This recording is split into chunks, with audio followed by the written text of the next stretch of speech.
মানবজাতির সূচনার এই অনন্য কাহিনী শুধু ইতিহাস নয়, বরং আমাদের অস্তিত্বের রহস্য উন্মোচন করে। আদম আলাইহি ও হাওয়া আলাইহি এর সৃষ্টি থেকে শুরু করে নিষিদ্ধ গাছের ঘটনা, ইবলিসের ধোঁকা এবং আল্লাহর পক্ষ থেকে ক্ষমা, এই সব কিছুই লুকিয়ে আছে গভীর শিক্ষা। আসুন একসাথে আমরা শুনি এই বিস্ময়কর কাহিনী, যা পরিবর্তন করবে আপনার দৃষ্টিভঙ্গি এবং ছুঁয়ে যাবে আপনার হৃদয়। হযরত হাওয়া আলাইহিকে আল্লাহ কেন সৃষ্টি করেছেন এবং এই সৃষ্টির উদ্দেশ্য কি? হযরত হাওয়া আলাইহি মানবজাতির প্রথম নারী এবং সমগ্র মানব সমাজের মা। আল্লাহ তাআলা তাকে সৃষ্টি করেছেন হযরত আদম আলাইহি এর সঙ্গী হিসাবে, যাতে তিনি তার একাকিত্ব দূর করতে পারেন এবং মানবজাতির সূচনা হয়। কোরআন ও সহিহ হাদিসে হাওয়া আলাইহি এর সৃষ্টির ব্যাপারে পরিষ্কার ইঙ্গিত রয়েছে, যদিও কোরআনে তার নাম সরাসরি উল্লেখ নেই, বরং যুগল বা তোমার স্ত্রী শব্দে উল্লেখ করা হয়েছে।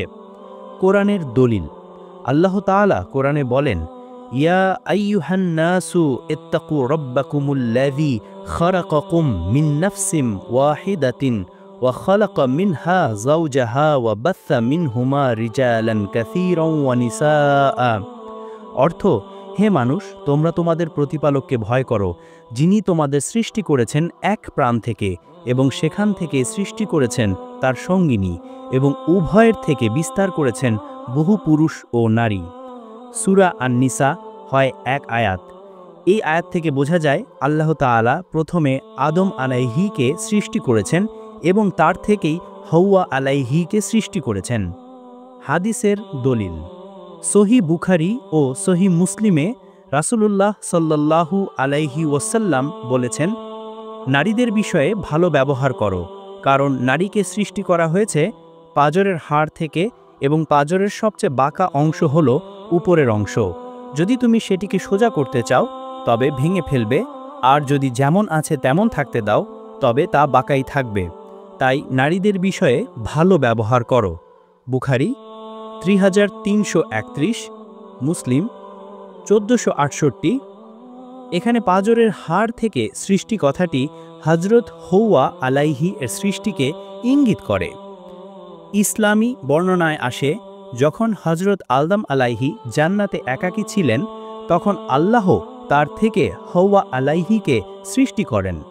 আল্লাহ জান্নাতের নরম পরিবেশে প্রশান্তিময় অবস্থায় তার সৃষ্টি কাজ সম্পন্ন করেন, যাতে প্রথম নারী ও প্রথম পুরুষের মিলন হয় স্নেহ ও ভালোবাসায়। ইবনে কাসির রাহিমা তার তাফসিরে বলেন, আল্লাহ তাআলা হযরত আদম আলাইহি এর বাম দিকের পাঁজরের হাড় থেকে হযরত হাওয়া আলাইহিকে সৃষ্টি করেন যখন তিনি ঘুমেছিলেন। জাগরণের পর তিনি দেখলেন তার পাশে একজন নারী, যিনি তার জন্যই সৃষ্ট। ইমাম তাবারি রাহিমা বলেন, এই সৃষ্টির পদ্ধতি আল্লাহর এক বিশেষ কুদরতের নিদর্শন, যাতে মানুষ বুঝতে পারে পুরুষ ও নারী উভয়ই একে অপরের প্রয়োজনীয় এবং একে অপর ছাড়া পূর্ণতা পায় না। এতে বোঝা যায় হাওয়া আলাইহি আদম আলাইহি এর অংশ। তাদের সম্পর্ক শুধু স্বামী স্ত্রী নয়, বরং একই সত্তা থেকে উদ্ভূত দুটি প্রাণ। পাঁজরের হাড় থেকে আল্লাহর সৃষ্টির হিকমতগুলো হলো কাছাকাছি থাকা। পাঁজরের হাড় হৃদয়ের কাছাকাছি, যা ভালোবাসা ও স্নেহের প্রতীক। সুরক্ষা: পাঁজর দেহের ভেতরের গুরুত্বপূর্ণ অঙ্গগুলো রক্ষা করে। নারীর ভূমিকা পরিবারে অনেকটা এই সুরক্ষামূলক কাঠামোর মতো। সমান মর্যাদা: নারী পুরুষের মাথা থেকে নয় যেন সে শাসন করে, বা পায়ের হাড় থেকে নয় যেন তাকে পদদলিত করা হয়, বরং বুকের কাছ থেকে, যাতে সে স্নেহ ও মর্যাদার আসনে থাকে। বৈজ্ঞানিক দৃষ্টিকোণ থেকে এটি কোনো প্রাকৃতিক বিবর্তন নয়, বরং আল্লাহর কুদরত। বিজ্ঞানের নিয়ম দিয়ে অলৌকিক ঘটনাকে ব্যাখ্যা করা সম্ভব নয়। ইসলামে এটি বিশ্বাসের অংশ, যা কোরআন ও সহিহ হাদিস দ্বারা প্রমাণিত। মানবজাতির সূচনা পুরুষ ও নারী উভয়ের মাধ্যমে। বিবাহ ও দাম্পত্য জীবন আল্লাহর পরিকল্পিত ব্যবস্থা। পুরুষ ও নারীর মর্যাদা সমান, তারা একে অপরের পোশাক। সূরা আল বাকারা 168। সঙ্গীর প্রয়োজনীয়তা: মানুষ সামাজিক প্রাণী, একা থাকতে পারে না। আল্লাহর কুদরতের প্রমাণ: মাটি থেকে পুরুষ, পুরুষ থেকে নারী, উভয় থেকে মানবজাতি। যদি আমরা লক্ষ্য করি, আল্লাহ প্রথম নারীকে পুরুষ থেকে সৃষ্টি করেন, কিন্তু পরবর্তী প্রতিটি পুরুষকে নারী থেকে জন্ম দেন। এতে বোঝা যায় আল্লাহ উভয়কে একে অপরের জন্য অপরিহার্য করে দিয়েছেন, যাতে কেউ অহংকার না করে। হাওয়া আলাইহিস সালামের সৃষ্টির উদ্দেশ্য হল একমাত্র আদমের জন্য সঙ্গী হিসাবে। কোরআনের স্পষ্ট দলিল, আল্লাহ আযজা ওয়া জাল্লা বলেন, আর তার নিদর্শন সমূহের মধ্যে একটি হল তিনি তোমাদের জন্য তোমাদের মধ্য থেকে তোমাদের সঙ্গিনী সৃষ্টি করেছেন, যাতে তোমরা তাদের কাছে প্রশান্তি পাও, এবং তিনি তোমাদের মধ্যে ভালোবাসা ও দয়া স্থাপন করেছেন। নিশ্চয়ই এতে চিন্তাশীলদের জন্য নিদর্শন রয়েছে। সূরা আর-রুম 30-21। এখানে লিতাসকুনু ইলাইহা শব্দ ব্যবহার করা হয়েছে, যার অর্থ তোমরা যেন তার কাছে শান্তি পাও। অর্থাৎ হাওয়া আলাইহিস সালামের সৃষ্টির মূল উদ্দেশ্য ছিল আদম আলাইহিস সালামের মানসিক শান্তি, আবেগিক পূর্ণতা এবং জীবনের ভারসাম্য প্রদান। তাফসিরের ব্যাখ্যা, ইমাম তবারি রাহিমাহুল্লাহ বলেন, মানুষের স্বভাব হল সঙ্গী ছাড়া অস্থির থাকা। জান্নাতে সব কিছু থাকা সত্ত্বেও আদম আলাইহিস সালামের মনে একাকিত্বের অনুভূতি ছিল। তখন আল্লাহ তার জন্য হাওয়া আলাইহিস সালামকে সৃষ্টি করলেন। ইমাম ইবনে কাসির ব্যাখ্যা করেন, আদম আলাইহিস সালাম যখন জেগে উঠলেন, দেখলেন তার পাশে একজন নারী। আল্লাহ তাকে জানালেন, এ তোমার সঙ্গিনী, আমি তাকে তোমার জন্য সৃষ্টি করেছি, যাতে তুমি তার সাথে শান্তিতে বসবাস করো। সঙ্গী হওয়ার উদ্দেশ্যে দিকগুলো: 1. মানসিক প্রশান্তি। মানুষ সামাজিক জীব, একা থাকলে তার মন উদ্বিগ্ন হয়, মনোবল ভেঙে যায়। হাওয়া আলাইহিস সালামের উপস্থিতি আদম আলাইহিস সালামের মনে প্রশান্তি এনে দিয়েছিল। আবেগিক পূর্ণতা, একজন সঙ্গী জীবনের সুখ দুঃখ ভাগ করে নেয়। একে অপরের কাছে মনের কথা বলা, অনুভূতি প্রকাশ করা মানুষের স্বাভাবিক প্রয়োজন। মানব জাতির ধারাবাহিকতা, আল্লাহ পৃথিবীকে মানুষের দ্বারা পূর্ণ করতে চেয়েছিলেন, এজন্য পুরুষ ও নারীর মিলন অনিবার্য, এবং হাওয়া আলাইহিস সালামের সৃষ্টি সেই পরিকল্পনারই একটি অংশ। হাদিসের প্রমাণ, রাসূলুল্লাহ সাল্লাল্লাহু আলাইহি ওয়াসাল্লাম বলেন, দুনিয়ার জিনিসপত্র হলো ব্যবহারিক সামগ্রী, আর দুনিয়ার সেরা সম্পদ হলো নেককার স্ত্রী। সহিহ মুসলিম। এখান থেকে বোঝা যায় সঙ্গী হওয়া শুধু শারীরিক প্রয়োজন মেটানো নয়, বরং নৈতিক ও আধ্যাত্মিক উন্নতিরও মাধ্যম। সুবহানাল্লাহ।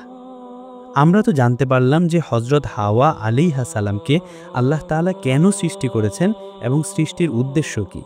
এখন আমরা জানব হযরত হাওয়া এবং আদম আলাইহিস সালাম আল্লাহ তাআলার অনির্দেশ সত্ত্বেও শয়তানের ধোঁকায় পড়ে গাছের ফল খেয়েছেন এ সম্পর্কে। কোরআনের মূল ঘটনা, আল্লাহ তাআলা বলেন, আর আমি বললাম, হে আদম, তুমি ও তোমার স্ত্রী জান্নাতে বাস করো এবং যেখানে ইচ্ছা সেখান থেকে নিশ্চিন্তে খাও, তবে এই গাছের কাছে যেও না, অন্যথায় তোমরা উভয়েই সীমা লঙ্ঘনকারীদের অন্তর্ভুক্ত হবে। সূরা আল বাকারা 2-35। আরেক স্থানে শয়তান তাদের উভয়ের জন্য সেই স্থানকে সন্দেহজনক করে তুলল, যাতে সে তাদের উভয়ের লজ্জাস্থান প্রকাশ করে দেয়, যা তাদের কাছে গোপন ছিল। সূরা আল আরফ 7-20। গাছটি কি ছিল? আলেমদের মধ্যে মতভেদ রয়েছে। কেউ বলেছেন এটি ছিল গমের গাছ, ইবনে আব্বাস রাদিয়াল্লাহু, আর কেউ বলেছেন আঙ্গুরের গাছ, মুজাহিদ রাদিয়াল্লাহু। কেউ বলেছেন এর প্রকৃত প্রকার আল্লাহই ভালো জানেন। তবে মূল শিক্ষা গাছের ধরনে নয়, বরং আল্লাহর নির্দেশ অমান্যের ফলাফলে। ইবলিসের শত্রুতার সূচনা। আল্লাহ যখন আদম আলাইহিস সালামকে সৃষ্টি করলেন, ফেরেশতাদের তাকে সেজদা করতে আদেশ দিলেন। সবাই করল, শুধু ইবলিস অহংকারের কারণে অস্বীকার করল। সূরা আল বাকারা 2-34। তখন থেকে ইবলিস মানুষের প্রথম শত্রু হয়ে গেল এবং প্রতিজ্ঞা করল, আমি তাদের জন্য আপনার সরল পথে বসে থাকব। তারপর তাদের সামনে থেকে, পেছন থেকে, ডান দিক থেকে ও বাম দিক থেকে তাদের কাছে আসব। সূরা আল আরাফ 7-16-17। ইবলিসের ধোঁকার কৌশল। 1. শপথের মাধ্যমে প্রতারণা। সূরা আল আরাফে আছে, সে তাদের কাছে শপথ করে বলল, আমি তো তোমাদের জন্য একজন উপদেষ্টা মাত্র। ইবলিস জানত শুধু মিথ্যা বললে আদম আলাইহিস সালাম সন্দেহ করবে, তাই শপথ করল যেন তার কথা বিশ্বাসযোগ্য মনে হয়। 2. লোভের প্রতিশ্রুতি। সূরা তহা 20-120 এসেছে, তখন শয়তান তাকে বলল, হে আদম, আমি কি তোমাকে এমন এক গাছের দিকে নির্দেশ করব যে চিরস্থায়ী জীবন দেবে এবং এমন এক রাজত্ব যা কখনো শেষ হবে না? এখানে মানুষের দুর্বলতা কাজে লাগানো হয়েছে। দীর্ঘ জীবন চাওয়া, ক্ষমতা চাওয়া, পাপ সংগঠিত হওয়া। ইবলিসের প্রলোভনে পড়ে আদম এবং হাওয়া উভয়েই সেই গাছ থেকে ফল খেলেন। ফলাফল, তাদের উভয়ের লজ্জাস্থান প্রকাশিত হয়ে গেল এবং তারা জান্নাতের পাতা দিয়ে নিজেদের ঢেকে রাখতে লাগল। হযরত আদম এবং হাওয়া আলাইহিসসালাম যখন শয়তানের ধোকায় পড়ে ফল খেয়ে ফেলল এবং জানতে পারল যে তাদের ভুল হয়েছে, ঠিক তখনই তারা আল্লাহ তাআলার কাছে ক্ষমা চাইল।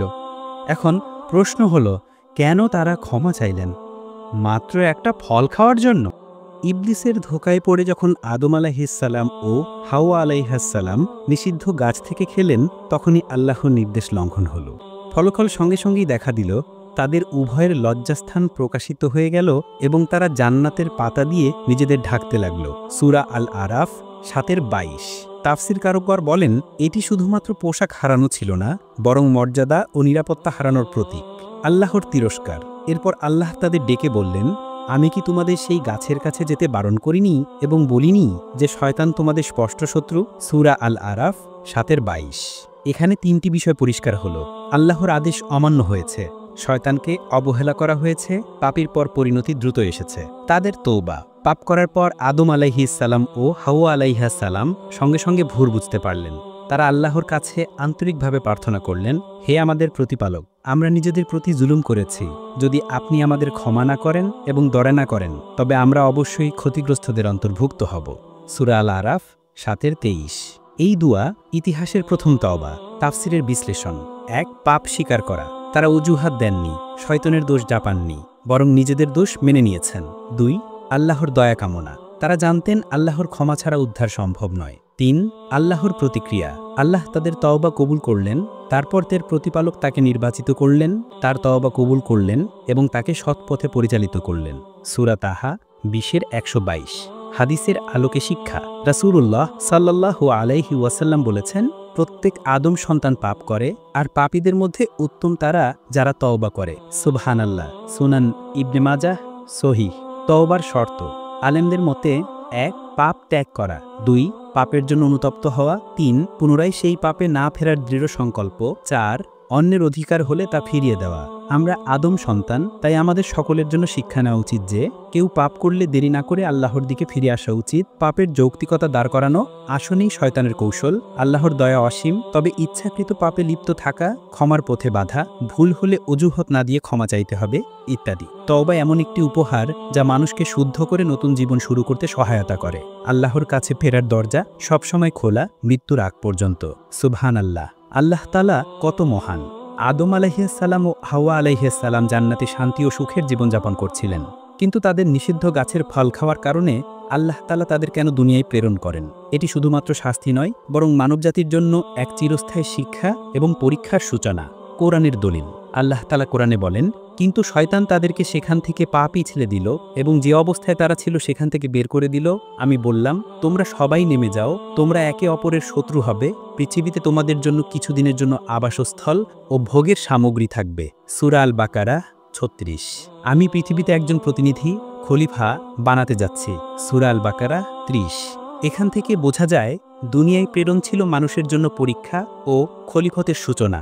হাদিসের দলিল। রাসূলুল্লাহ সাল্লাল্লাহু আলাইহি ওয়াসাল্লাম বলেছেন, আদম আলাইহিসসালাম একজন নবী ছিলেন যিনি আল্লাহর সঙ্গে সরাসরি কথা বলতেন। আল্লাহ তাকে পৃথিবীতে পাঠিয়েছিলেন যাতে তিনি মানুষের জন্য দিক নির্দেশনা স্থাপন করতে পারেন। মুসনাদে আহমদ সহিহ। এতে স্পষ্ট হয় যে দুনিয়ায় পাঠানো শুধুমাত্র শাস্তি ছিল না, বরং মানুষের দিক নির্দেশনা ও শিক্ষা নিশ্চিত করার জন্য। দুনিয়ায় পাঠানোর কারণ পরীক্ষার জন্য। দুনিয়া হলো মানবজাতির জন্য পরীক্ষা ক্ষেত্র। এখানে তাদের ধৈর্য, ঈমান, পরিশ্রম এবং নৈতিকতার পরীক্ষা হবে। খলিফতের জন্য আদম আলাইহিসসালাম মানুষের প্রথম প্রতিনিধি হিসেবে পাঠানো হয়েছে যাতে মানব সমাজে আল্লাহর বিধান অনুযায়ী জীবন প্রতিষ্ঠিত হয়। শিক্ষার জন্য মানুষের প্রথম ভুল ও তওবার মাধ্যমে শেখানো হলো শয়তানের ফাঁদে পড়লে কি ঘটে এবং তওবা করলে আল্লাহ ক্ষমা করেন। মানবজাতির বিস্তার। দুনিয়ায় প্রেরণ মানুষের সন্তান জন্ম দেওয়ার সুযোগ সৃষ্টি করে যাতে পুরো পৃথিবী মানবজাতি বিস্তার লাভ করে। ঈমান ও নৈতিকতার শিক্ষা। দুনিয়ায় জীবনের কষ্ট, পরিশ্রম এবং মৃত্যুর মধ্য দিয়ে মানুষ শিখবে ঈমান, ন্যায়, ধৈর্য এবং আল্লাহ ভীতি। আলেমদের ব্যাখ্যা, ইমাম তবারি রহমতুল্লাহ আলাইহি বলেন, আদম আলাইহিসসালাম ও হাওয়া আলাইহিসসালাম দুনিয়ায় পাঠানো হলো যাতে তারা নিজেরা এবং তাদের সন্তান আল্লাহর ইবাদত করতে শিখে এবং মানবজাতি ন্যায় ও নৈতিকতার ভিত্তিতে গঠিত হয়। ইবনে কাসির রহমতুল্লাহ আলাইহি ব্যাখ্যা করেছেন, দুনিয়ায় প্রেরণ কোনো শাস্তি মাত্র নয়, বরং আল্লাহর কুদরতের নিদর্শন এবং মানবজাতিকে দায়িত্বপূর্ণ জীবনযাপনের জন্য প্রস্তুতি। এখন একটি আশ্চর্য বিষয় হলো, আল্লাহ তাআলা যখন হযরত আদম এবং হাওয়া আলাইহিসসালামকে দুনিয়াতে পাঠিয়েছেন, তখন তাদের জীবন কিভাবে চলত এবং মানবজাতির সূচনা কিভাবে হলো। কুরআনের বিবরণ। আল্লাহ তাআলা কুরআনে বারবার উল্লেখ করেছেন যে আদম আলাইহিসসালাম ও হাওয়া আলাইহিসসালাম জান্নাতে ছিলেন, কিন্তু তারা নিষিদ্ধ গাছের ফল খাওয়ার কারণে জান্নাত থেকে পৃথিবীতে নেমে আসতে বাধ্য হন। আল্লাহ বলেন, فأزلهما الشيطان عنها فأخرجهما مما كانا فيه وقلنا اهبطوا بعضكم لبعض عدو ولكم في الأرض مستقر ومتاع إلى حين। অর্থ, কিন্তু শয়তান তাদেরকে সেখান থেকে পা পিছলে দিল এবং যে অবস্থায় তারা ছিল সেখান থেকে বের করে দিল। আর আমি বললাম, তোমরা সবাই নেমে যাও, তোমরা একে অপরের শত্রু হবে। পৃথিবীতে তোমাদের জন্য কিছুদিনের জন্য আবাসস্থল ও ভোগের সামগ্রী থাকবে। সূরা বাকারা ৩৪। এখান থেকে আমরা জানতে পারি, দুনিয়ায় প্রেরণ, শাস্তি ও পরীক্ষা দুই ছিল। পৃথিবীতে জীবন সীমিত সময়ের জন্য। আদম আলাইহিসসালাম, হাওয়া আলাইহিসসালাম ও শয়তান সবাইকে একই সাথে পৃথিবীতে নামানো হয়েছে। আদম আলাইহিসসালাম ও হাওয়া আলাইহিসসালামের দুনিয়াতে অবতরণ। ইবনে কাসির রহিমাহুল্লাহ ব্যাখ্যা করেছেন, আল্লাহ তাআলা তাদের জান্নাত থেকে নামিয়ে দিয়ে পৃথিবীর ভিন্ন ভিন্ন স্থানে অবতরণ করান। একটি জনপ্রিয় মত অনুযায়ী আদম আলাইহিসসালাম অবতরণ করেছিলেন ভারতে, শ্রীলঙ্কার কাছাকাছি আদম পিক এলাকায়। হাওয়া আলাইহিসসালাম অবতরণ করেছিলেন আরবের জেদ্দা এলাকায়। জেদ্দা শব্দটি জাদ্দাহ থেকে এসেছে, যার অর্থ দাদি অথবা নানি। পরে আল্লাহ তাআলার হুকুমে তারা মিলিত হন এবং দুনিয়াতে নতুন জীবন শুরু করেন। দুনিয়ায় প্রেরণের উদ্দেশ্য। পৃথিবীতে প্রেরণ কোনো কেবল শাস্তি ছিল না, এটি ছিল মানবজাতির পরীক্ষা ও খলিফার দায়িত্ব পালনের শুরু। আল্লাহ বলেন, ইন্নী জাইরুন ফিল আরদি খলিফা। অর্থ, আমি পৃথিবীতে একজন প্রতিনিধি, খলিফা সৃষ্টি করব। সূরা বাকারা ৩০। খলিফা মানে আল্লাহর বিধান অনুযায়ী দুনিয়া পরিচালনা করা, ন্যায় ও সৎকাজ প্রতিষ্ঠা করা, আল্লাহর ইবাদত করা এবং তার নির্দেশ মানা। প্রথম জীবনযাপন।